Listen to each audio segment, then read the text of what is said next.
नमस्कार। आज हम लोग पोषण के अंतर्गत फैट्स के बारे में चर्चा करेंगे और कार्बोहाइड्रेट के बारे में मैंने डिटेल से बताया था पिछले वीडियो में। देखिए, फैट्स भी कार्बोहाइड्रेट की तरह कार्बन, हाइड्रोजन और ऑक्सीजन के यौगिक हैं। ठीक है, जैसे कि कार्बोहाइड्रेट में कार्बन, हाइड्रोजन और ऑक्सीजन की एक निश्चित मात्रा पाई जाती है, वैसे ही फैट्स में भी कार्बन, हाइड्रोजन और ऑक्सीजन की निश्चित मात्रा पाई जाती है। लेकिन जो फैट्स होते हैं इसमें कार्बन और हाइड्रोजन की मात्रा ज्यादा होती है, ऑक्सीजन की मात्रा कम होती है, जिसके कारण से जल में घुलनशील नहीं होते, यानी जल में अघुलनशील होते हैं। Fats petroleum, ether, acetone, benzene या जो कार्बनिक पदार्थ होते हैं इनमें घुलनशील होते हैं। ठीक है, यहाँ पे आप देख सकते हैं कि मैंने फ्लो चार्ट बनाया है और इस फ्लो चार्ट के अंतर्गत ही हम लोग जितना भी होगा चर्चा करेंगे। फैट्स के टाइप देखेंगे और उनके जितने भी फीचर्स होंगे उनके बारे में चर्चा करेंगे। ठीक है, तो जो वसाएं होती हैं, फैट्स होते हैं, लिपिड्स भी बोलते हैं, इनके दो टाइप हैं। एक है सैचुरेटेड फैट्स, दूसरा अनसैचुरेटेड फैट्स, संतृप्त वसा, असंतृप्त वसा। ठीक है, संतृप्त वसाएं जो होती हैं ये बैड कोलेस्ट्रॉल हैं। ठीक है, इनमें जो है इनके जितने भी कार्बन होते हैं उनमें सिंगल बॉन्ड होता है। ठीक है, कार्बन सिंगल बॉन्ड से जुड़े होते हैं, जिसके कारण से इनका ऑक्सीकरण होना कठिन होता है। ठीक है, इनका ऑक्सीकरण नहीं हो पाता, ऑक्सीडेशन नहीं हो पाता।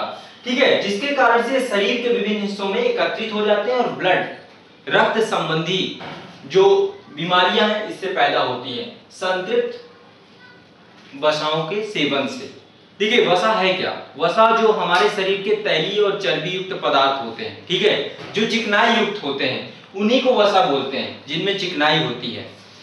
जब हम सैचुरेटेड फैट लेते हैं तो ये हमारे बॉडी में बहुत जगह इकट्ठे हो जाते हैं, यहाँ तक कि जो हमारी ब्लड वेसल्स हैं, जहाँ से रक्त जो धमनियां हैं, ठीक है, या जो शिराएं हैं, जहाँ से ब्लड आता जाता है, बहता है, पूरे शरीर में प्रवाहित होता है, उनमें जाकर के कोलेस्ट्रॉल जम जाता है। ठीक है, जिसके कारण से नलियां जो हैं बंद हो जाती है, ब्लॉक्ड हो जाती हैं। इससे हमारे शरीर में दिल की बीमारी, हार्ट अटैक, ठीक है, इसी कारण से होती है। तो इसके अंतर्गत जो है अधिकांश जंतु वसाएं आती हैं। ठीक है, जंतुओं द्वारा जो फैट पाया जाता है वो सैचुरेटेड फैट होता है। ठीक है, जैसे कि डालडा है, नारियल तेल है, तार का तेल है और वनस्पति का तेल है। ठीक है, ये सब अधिकांश जंतु वसाएं, कुछ वनस्पति वसाओं में भी पाया जाता है, जैसे नारियल का तेल है, पाम है, तार का तेल है, इनमें भी संतृप्त सैचुरेटेड फैट पाया जाता है। ठीक है, तो एक तरीके से ये हमारे शरीर के लिए हानिकारक है, हमें सैचुरेटेड फैट नहीं लेना चाहिए। ठीक है, डालडा वगैरह आप जानते होंगे, ये अब तो डालडा वगैरह रिप्लेस हो गए। ठीक है, तो हमें डालडा वगैरह नहीं सेवन करना चाहिए। जो जंतुओं की चर्बी होती है ना, जो पशुओं की, जंतुओं की चर्बी होती है, इसमें ट्रांस फैट पाया जाता है। ठीक है, और ये जो ट्रांस फैट होता है ये एक तरीके से संतृप्त फैट होता है, सैचुरेटेड फैट होता है, जिसके कारण इसका ऑक्सीकरण नहीं हो पाता और ये बॉडी के विभिन्न हिस्सों में जाकर के जम जाता है। दूसरा टाइप है असंतृप्त, अनसैचुरेटेड फैट। ठीक है, ये अच्छा कोलेस्ट्रॉल होता है और इसके जो कार्बन होते हैं इनमें डबल बॉन्ड होता है, इसके जो कार्बन होते हैं डबल बॉन्ड से आपस में जुड़े होते हैं। ये एक अस्थायी बंध होता है। ठीक है, जो सिंगल बॉन्ड होता है वो स्थायी बंध होता है, लेकिन जो डबल बॉन्ड होता है अस्थायी, यानी आसानी से टूट जाता है। इसके कारण से इनका ऑक्सीकरण आसानी से हो जाता है। ऑक्सीकरण आसानी से हो जाने के कारण ये हमारे शरीर के लिए स्वास्थ्यवर्धक वसाएं होती हैं, गुड कोलेस्ट्रॉल होते हैं। ठीक है, जो असंतृप्त अनसैचुरेटेड फैट्स हैं इनको भी दो टाइप्स में बांटा जाता है, एक है म्यूफा, दूसरा प्यूफा। ठीक है, mono unsaturated fatty acid, poly unsaturated fatty acid. ठीक है, जो म्यूफा होता है आप लोग इसका सेवन अधिकतर करते हैं जब कभी आप जाकर जो ऑयल आप इस्तेमाल कर रहे हैं, जैसे कि सूरजमुखी का तेल या फिर सोयाबीन, जैतून का तेल, उसके पीछे आप जाकर देखेंगे डिस्क्रिप्शन में तो आप पाएंगे कि उसमें म्यूफा या फिर प्यूफा जो है मेंशन्ड होता है। जैसे कि समुद्री उत्पाद जितने भी होते हैं, जैसे मछलियों का तेल, ये सब में प्यूफा पाया जाता है, पॉली अनसैचुरेटेड फैटी एसिड। ठीक है, तो म्यूफा, जैतून का तेल, सूरजमुखी के तेल, इन सब में पाया जाता है। ठीक है, ये दोनों प्रकार की वसाएं म्यूफा और प्यूफा मनुष्य के दिल की बीमारियों से बचाते हैं। ठीक है, क्योंकि इनमें कोलेस्ट्रॉल जो है ये इकट्ठा नहीं होता शरीर में एक जगह, और कहीं ना कहीं पे जो हमारे ब्लड वेसल्स हैं उनको ये ब्लॉक नहीं करता है। ठीक है, इसके अंदर एंटीऑक्सीडेंट पाए जाते हैं। एंटीऑक्सीडेंट क्या है? एंटीऑक्सीडेंट जो हमारे बॉडी में, जो हम खाना खाते हैं, खाना खाने के बाद बहुत सारी रासायनिक अभिक्रियाओं से भोजन गुजरता है, उसके परिणाम स्वरूप फ्री रेडिकल्स बन जाते हैं, और ये फ्री रेडिकल्स हमारे शरीर के लिए बहुत हानिकारक होते हैं। तो एंटीऑक्सीडेंट जो होते हैं वो इन फ्री रेडिकल्स को अवशोषित कर, अब्जॉर्ब कर लेते हैं। ठीक है, जिसके कारण से हमारे बॉडी के अंतर्गत जो इनसे हानियां होनी होती हैं उससे हम बच जाते हैं। ठीक है, तो जो म्यूफा और फ्यूफा ये हैं, ये एंटीऑक्सीडेंट इनमें प्रचुर मात्रा में पाया जाता है। ठीक है, जो शरीर में हानिकारक रासायनिक अभिक्रियाओं से बचाता है। एंटीऑक्सीडेंट मुख्य रूप से फल और सब्जियों में, इसीलिए हमें फल फ्रूट खाना चाहिए, फल और सब्जियों में प्रचुर मात्रा में एंटीऑक्सीडेंट पाया जाता है, जैसे कि संतरा हो गया। ठीक है, या फिर जो मौसमी फल होते हैं जो मौसम के अनुसार बदलते रहते हैं, ये आपको लेना चाहिए। आपके भोजन में प्रतिदिन एक फल तो कम से कम आप रखें। उससे क्या होता है कि बॉडी के अंदर जितने भी फ्री रेडिकल्स होते हैं उनको ऑब्जर्व कर लेता है, और आपकी बॉडी को जैसे कि आप देखते हैं ना, काफी सुस्ती आ जाती है कभी कभी। ठीक है, मानसिक तनाव की स्थिति में आप आ जाते हैं, वो सब इन्हीं फ्री रेडिकल्स के कारण ही होता है। ठीक है, इसके अतिरिक्त कॉड लिवर ऑयल ये मुख्य रूप से समुद्री उत्पाद है। ठीक है, जो प्यूफा होते हैं ये समुद्री उत्पाद से प्राप्त किए जाते हैं, जैसे कि एक मछली होती है साल्मन मछली। ठीक है, एक होता है टूना फिश, इनसे तेल निकाला जाता है, और बहुत ही ज्यादा ये बॉडी के लिए, क्योंकि इनमें जो कॉड लिवर ऑयल होते हैं इनमें विटामिन ए, विटामिन डी, यहाँ तक कि ओमेगा 3 भी पाया जाता है, और ये जितने भी ओमेगा 3 बच्चों के शारीरिक और मानसिक विकास के लिए बहुत ही आवश्यक है। ठीक है, इसलिए कहीं ना कहीं पे जो प्यूफा है ये ऑयल है ये काफी महत्वपूर्ण हो जाता है।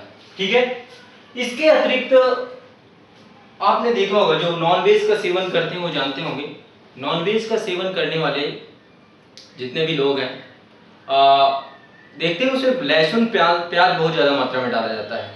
क्या कारण है कि लहसुन और प्याज उसमें ज्यादा डाला जाता है? क्योंकि देखिए अब इसमें ये मांस है, तो इसमें मांस वसा यानी कि जो फैट्स होगा वो जंतुओं वाला फैट होगा। ठीक है, जंतु वसा होगा।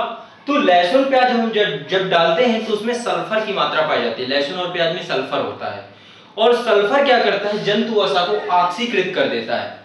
ठीक है, ऑक्सीकृत कर देता है, जिससे जो मांस होता है आसानी से हमारा शरीर में पच जाता है। ठीक है, यानी कि यदि लहसुन प्याज आप ना डालेंगे तो कहीं ना कहीं पे जो ये अनसैचुरेटेड फैट उस मांस में पाया जाता है आपकी बॉडी में कहीं ना कहीं जाके जम जाएगा। तो यदि आप नॉनवेज का सेवन करते हैं तो ज्यादा से ज्यादा मात्रा में लहसुन और प्याज डालें, ताकि जो है आपके मांस जो है आपकी बॉडी में जाकर के एकत्रित ना हो। ठीक है, चलिए, तो इस तरीके से फैट्स से संबंधित कुछ महत्वपूर्ण ये तथ्य थे, और इसके अतिरिक्त फैट्स से ज्यादा कुछ आता नहीं है। हाँ, इतना जरूर है कि ये एक तरह से एनर्जी का सोर्स है। 1 ग्राम फैट में 9.3 कैलोरी ऊर्जा प्राप्त होती है। ठीक है, इसके अतिरिक्त आपको पता होगा जो फैट्स होते हैं ये ठोस अवस्था में होते हैं। ठोस अवस्था है कहें 20 डिग्री टेम्परेचर पे ठोस अवस्था में होते हैं। फैट और ऑयल इन दोनों में डिफरेंस है। जो फैट होते हैं 20 डिग्री टेम्परेचर पे 20 डिग्री टेम्परेचर यदि रखा जाए तो ये उस टेम्परेचर में भी ठोस अवस्था में रहते हैं। ठीक है, लेकिन 20 डिग्री टेम्परेचर में ही जो फैट लिक्विड में तब्दील हो जाए उसे ऑयल कहते हैं। ठीक है, फैट और ऑयल के अंतर्गत बेसिक डिफरेंस है। तो ऑयल भी एक तरीके का फैट ही है। ठीक, इस तरीके से अब इससे संबंधित ज्यादा महत्वपूर्ण चीजें नहीं है। इसके अलावा जो इसका श्रावण होता है, ठीक है, वो मनुष्य का जो माइटोकॉन्ड्रिया होता है उसे 20 से 30% फैट जो है स्रावित होता है। ठीक है, और जहां तक जितनी भी आवश्यक जानकारी आप तक मैंने पहुंचाई, अभी इसके बाद जो है निरंतर बहुत सारे वीडियो में प्रोटीन से संबंधित वीडियो या फिर पोषण 1-2 वीडियो बाद खत्म हो जाएगा। फिर मैं कोशिश करूंगा डिजीजेस से संबंधित जो रोग होते हैं शरीर के अंदर, उनसे प्रश्न बहुत सारे आते हैं तो उसको कवर किया जाए। ठीक है, और आपसे बस एक बार और गुजारिश है कि जो लोग पहली बार फर्स्ट टाइम मेरा वीडियो देख रहे हैं, फर्स्ट टाइम टारगेट विद आलोक में आकर जुड़े हैं, तो एक बार चैनल में सब्सक्राइब का बटन होता है नीचे, जाकर उसको सब्सक्राइब जरूर कर लें।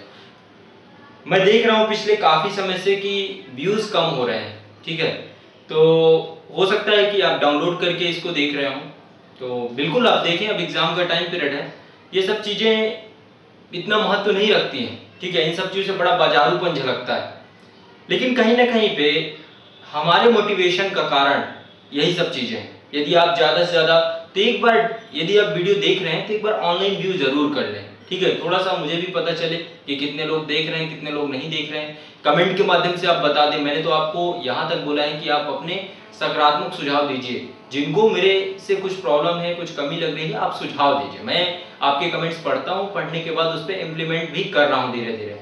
तो कहीं ना कहीं पे चीज़ों को मैं देख रहा हूँ कि काफ़ी अच्छे लोग हैं, काफ़ी सकारात्मक, और एग्ज़ाम काफ़ी नज़दीक है।